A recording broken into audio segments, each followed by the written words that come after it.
Andrew and Mary Beth Jones, one of their very first songs that they ever recorded, and so thankful for their ministry and music. And I believe we've got Brother Ty Campbell with us on the phone here this morning. Good morning, brother. Good morning. Hey, all the way from Texas, brother? Yes, sir. Bright and early, we're here. Bright and early. You ain't kidding, folks. It's Central Time over there. So he's it's 7:30 there. Thank you for getting up early with us, brother. Yes, sir. Absolutely. You a coffee drinker? Definitely not. I'm a coffee smeller. Oh man. Oh no, we love our coffee around here. So what gets you up and going besides Jesus and the Bible? That's about it nowadays. That's about it. Well, that's the simplicity of life. And Brother Ty is here with us, and I like the name. Ty Campbell. I like the name. Missionary Ty has a good ring to it as well. I said, I wish I had a name that I say to myself sometimes, I need a better name for radio. Atchison. I'm sure you struggled with it the first time you heard it as well. But anyways, I'm just chatting with you a little bit, and you're in Texas right now, and I want us to go back and folks to get to know you. God's just put a burden on your heart to go to the Netherlands, but can we run back to how the Lord saved you and how your Christian life all began, and take a look at that and let people get to know you? Absolutely. I was saved at the age of 7 years old. I was born and raised in a good Christian home, and I say good Christian home, probably more of a typical Christian home. Born and raised in a good church at least, and after Sunday school in February 20th, 2000, my Sunday school teacher, asked if anybody had any questions or wanted to know more about heaven, so I rose my hand, and he pulled me aside, explained the gospel to me, which, at that time I'd heard it plenty of times. But still, that day God was working on my heart, that I never fully put my trust in that, really fully put my faith in that. So that day I got saved, amen, February 20th, 2000. Right. The next Sunday I got baptized, and really, though, from that point on, church to me, it almost felt fake. Mm-hmm. And I say that because, again, kind of a typical Christian family. My dad taught Sunday school. He taught Awanas on Wednesday night. We were pretty involved as far as church members goes in a decent-sized church. But we would go to church and act one way, and we'd go home and act another way. And as a kid, that just always felt so fake. Mm-hmm. So I still believe, in God, and I still believe the gospel, and I knew I was saved, but the whole aspect of church just felt fake to me. It just kind of felt like we were going through the motions. And, of course, as a kid, you just assume that your parents are doing it right. So it never even crossed my mind that, that maybe I was the fake one. I just assumed it had to be church. So really, I got out of church when I was 16 years old, started working, and kind of work was my escape. My parents thought that, I just happened to be working on Sundays. They didn't know I told the job that I want to work on Sundays get me out of church. Oh, wow. I just got completely out. Essentially my family switched churches about a year and a half later.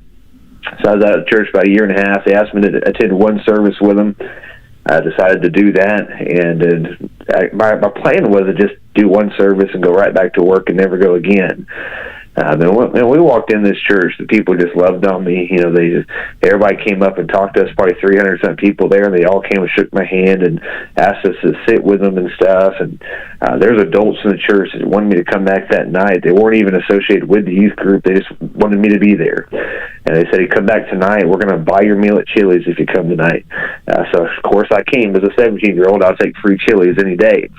And so I just went back, and next thing you know, a few months later, I'm still going. They're still loving on me. They're still encouraging me.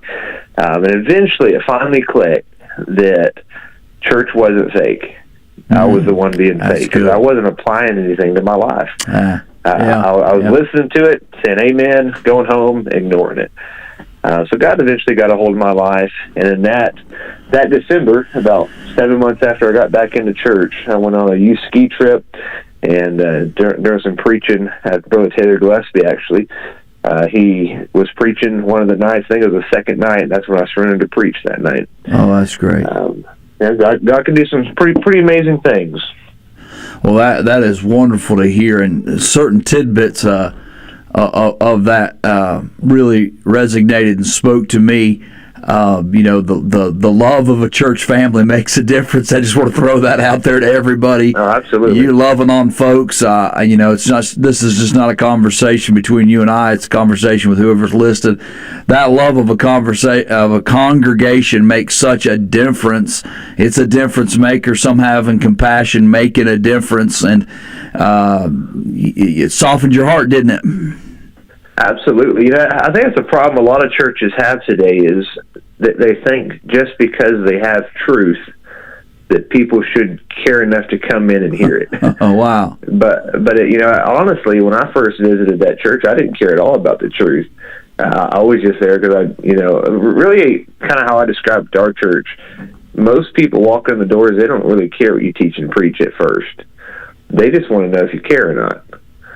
And if you care and you love on them and you encourage them and you maybe take them out to eat or maybe have them over for dinner as we do, eventually they'll stick around long enough to start caring about what you're teaching and preaching. Yeah, that's right. But you got to show them it's real first. That's right. Now, what area of the country was that? Right now I'm pastoring in my hometown. Yeah, Okay. Yeah, so most of my life's right here in the same area. Okay, wonderful. Now, tell us about your wife and your family that God's given you. Well, I was at college. Went to Tri-State Baptist College in Walls, Mississippi, and that's where I met my beautiful wife, Summer. She actually just had her birthday a couple days ago. But I met her. We got married right after Bible college. And when we were in Kansas, we were serving as an assistant pastor for a few years up there under Pastor Jimmy McCullough. God gave us two beautiful kids, Ava and Ella, two daughters there. They're 5 and 7 now. They fairly recently had their birthdays. But, man, they grew up quick, I'll tell you that. Yeah, for sure. You say they're 5 and 7. Yes, sir. That's great. And so tell us about the church that you were serving at and what that looked like. Went down there to Texas. Talk to us about the church that you were pastoring. And this has been real recent. This has changed. Tell them all about that. Yes, sir. We were in Kansas for a little over 4 years as an assistant pastor. Pretty much, when people ask what I did, the typical assistant pastor, I did everything but pastor. That's pretty much it. We did a little bit of everything. So we ran bus routes, picked up about 150 kids or so. Had teen class. We were in charge of them. VBS, youth conferences, all that kind of stuff we did. But after doing that for a few years, at a Bible college, everybody always asks, what do you feel called to do?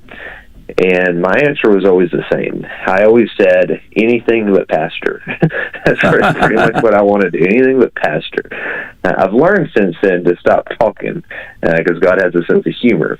But that was about 5.5 years ago, I guess about 6 years ago at this point, God started working on my heart to pastor.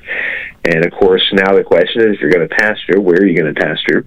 And so we prayed about that. We talked to a few churches that were needing pastors, and just nothing felt right. And I told my wife, we're not desperate. We're not desperate to go pastor. We love where we're at. We love what we're doing. So I said, this has to be God's will. We're not trying to get out of here as soon as possible. So after talking to a few churches, we just decided none of these feel right. So then I started thinking about planting a church. And if we're going to plant a church, the question is where? Because everywhere could use a good church. So that's when I started thinking about my hometown, because there have been 2 independent Baptist churches shut down here recently. One got tore down, one sold, and the other one isn't doing as well as it used to be doing, but it's still going.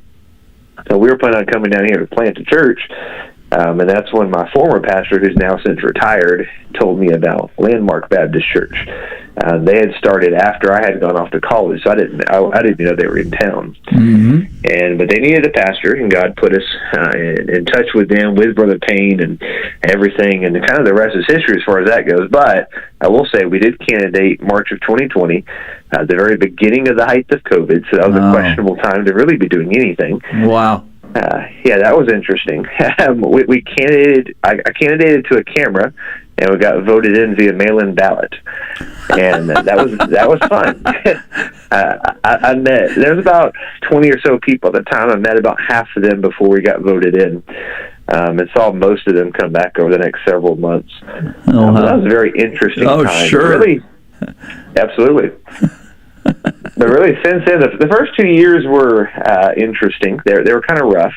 Like, anytime you're a first-time pastor, it's going to be rough. We had to work on the culture of the church and, get a lot of stuff going and pushing in the right direction. But eventually, after a couple of years, God just kind of opened up the floodgates. And when he opened up the floodgates, we've had about 500 first-time visitors now in the last 4 years. And we have a little small building in the downtown area. Our auditorium is 27 feet wide by 40 feet deep, including the platform. And we pack it out now. It started out fairly empty. It's absolutely packed now. It is mostly, 60 years old and up when we got here. Now it's babies, teens, young adults, young families, elderly. And it's exciting. It really is. The building fund is up there. We support 20 missionaries now. Got a good amount of people going out soul winning. I got 5 preachers in the church that we train on a regular basis. And the best way I describe it, we're living in a pastor's dream world. Everything that I wanted to do by the time I'm about 60, God's already allowed us to do. And we're doing it right now. I thought it was going to take me a long time to ever have a young preacher to train. And we got 5. Wow. And we got a young lady that went off to Bible college. We got 2 young men that already started to be missionaries. We just everywhere you look, it's just, we have no complaints. We stopped complaining a couple of years ago because I realized our complaints are most people's prayer requests. We're complaining about all the chairs are full. Most people are praying for the chairs to be full. We're complaining that the parking lot's too full. And that's what most churches want. Wow. So we stopped complaining because we realized it definitely could be worse. And we're in a pretty good spot. So, there that is. You heard it. He told me this before. And then how did the Lord put on your heart? And he had to put it on you heavy to lead you to go to the Netherlands. How did that all happen? Well, you're definitely right that God has to be involved, and there's no way around it. Because my flesh wants to stay here. Because, again, we're living in a pastor's dream world. The church loves us. We love them. There's not a single problem I can even name in the church. And so God definitely has to be involved. So December 1st of last year, we had a missionary. Actually, his name is Matthew Keller. He's in Italy right now. He's currently having some health problems. I think he's kind of maybe getting a little bit better. It looks like last couple of reports I saw. But he came in, he presented his work, and as a pastor, when you've heard one mission presentation, you've almost heard them all. They'll give the stats, the country, they'll give the population, how many churches there are, very similar presentations typically. And this one was no different. It was pretty similar. But for some reason, when he gave the stats for Italy, they just kind of stuck with me. I've always been a math guy. I was going to go to college for mathematics before trying to preach, and I just got to thinking the stats that he gave that day were Italy has 60 million people, and there's 15 independent Baptist churches. So that's one church for every 4 million people. Mm-hmm. And I'm just sitting there thinking, I wonder what the stats for America are. Because, we always hear America needs more churches, and I agree with that. More churches is always a good thing. But I was curious, what our numbers are compared to those numbers. And so when I got home, I did the math, and it's roughly one church for every 22,000 in America. So that's a pretty big difference between one for every 4 million and one for every 22,000. And from that point on, and of course, talking to my wife about it, I just kind of felt like, we've always been big into missions. God's always allowed us to give above and beyond 2 missions and increase every year. And I've always gone on mission trips, and we've always given extra to missions for large projects, and we've always loved missions. But this is the first time that I felt like God was actually saying, and now it's your turn. You've been sending for several years now. Now it's your turn to go. And so I talked to my wife about it, and so we prayed about it for a few months. And, of course, it started out as a little bitty seed, 1% sure this is what we need to do. And to be honest, my flesh was hoping that, we prayed about it for a day, and God just said, no, that's not what I want. Because, again, we love it here.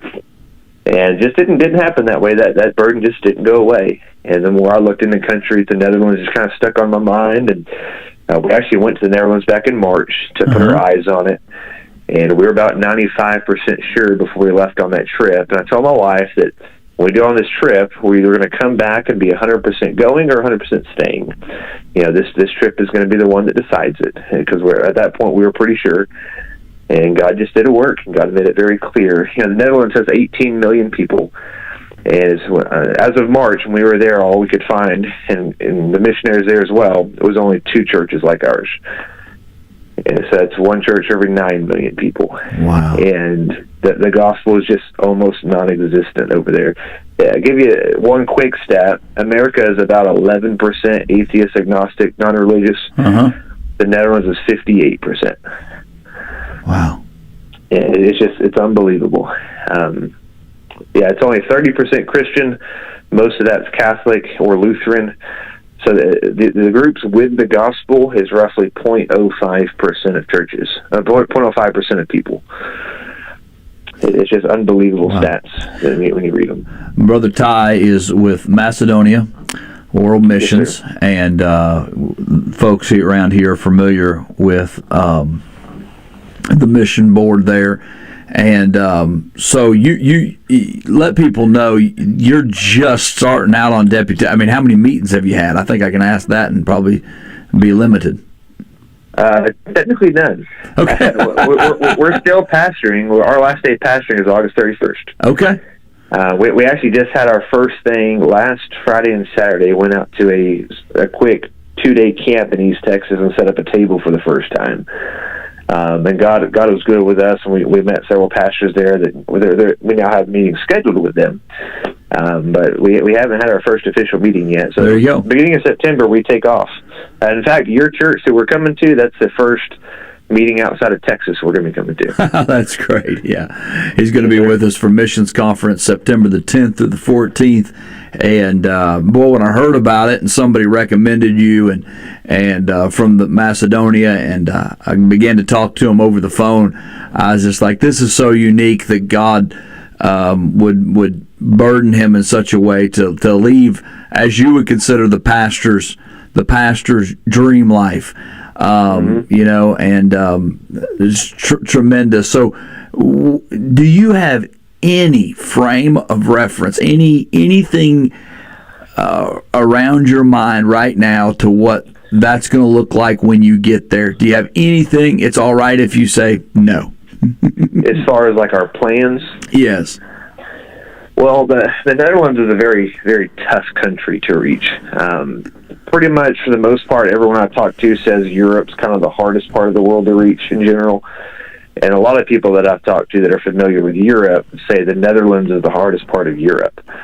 So it's a very hard country to reach, very cold to any sense of church and religion, especially it gets more and more every year. So our goal is we're not going to be able to go over there and in 2 months have a church building with 100 people in it. That's just not going to happen. That's right. That's an impossibility unless God just does something crazy. But on my end, that's an impossibility. So what we're going to do is, the plan currently is we're going to go over there. I want to see people saved. We're going to go soul winning, go talk to people on the streets, and set up tables and whatever we can do, be creative. We'll get people saved, and then I want to disciple them. One thing we do right now that is fairly unique and a big reason why people love our church is when people visit our church, or even after they join the church, about twice a week, we have people over for lunch and to play board games and stuff with them. And people love it. And so we always have people at our house. So that's part of the model for over there, is that once people get saved, to start inviting them to our house for dinner and stuff, having one-on-one discipleship type Bible study stuff with them. And eventually, if we can get multiple families or people doing that, eventually, then we can get all those groups together, and we get all those groups together on a Sunday morning, that's when the church would start to form. Yes. And I've been told by several people that are familiar with the Netherlands, if you have a church in 3, 4, or 5 years, I'll be impressed. Wow. So it's not going to be a quick process. Now, I will say my plan is quicker than 3, 4, or 5 years. I want it to be done a lot faster than that, because I think God can do it. Amen. And, a lot of people tell us when we came down here that where it's at today is an impossibility, and God did that. So really, our goal is when we get there, I want to see God copy what He did here and do it there. Amen. I want to see the church planted over there. I want to see it grow, and really, I want to see some Dutch preachers get trained. I want to train Dutch preachers. I want to plant more churches with them so they can start reaching their own people too. That's great. I love it. I love it. What I'm hearing is exactly what is patterned in the New Testament, and so thankful for what God's called you to do, and we're in your corner and we're praying for you, brother. How can folks pray? They might have heard this and think, how can folks pray for you? Honestly, I've had a lot of people ask, what can we do? What can we do to help? Prayer is the biggest thing. I feel decently confident that we're going to get our schedule full. I feel confident that God's got a plan there. My biggest thing for me is, I've always said there's two different types of people.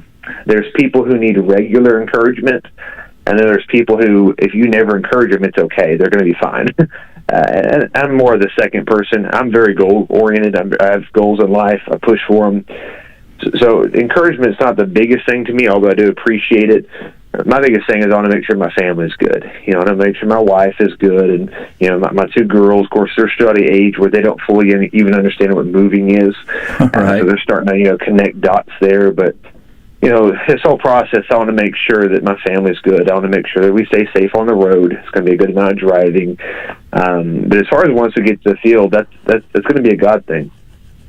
Yeah, for sure.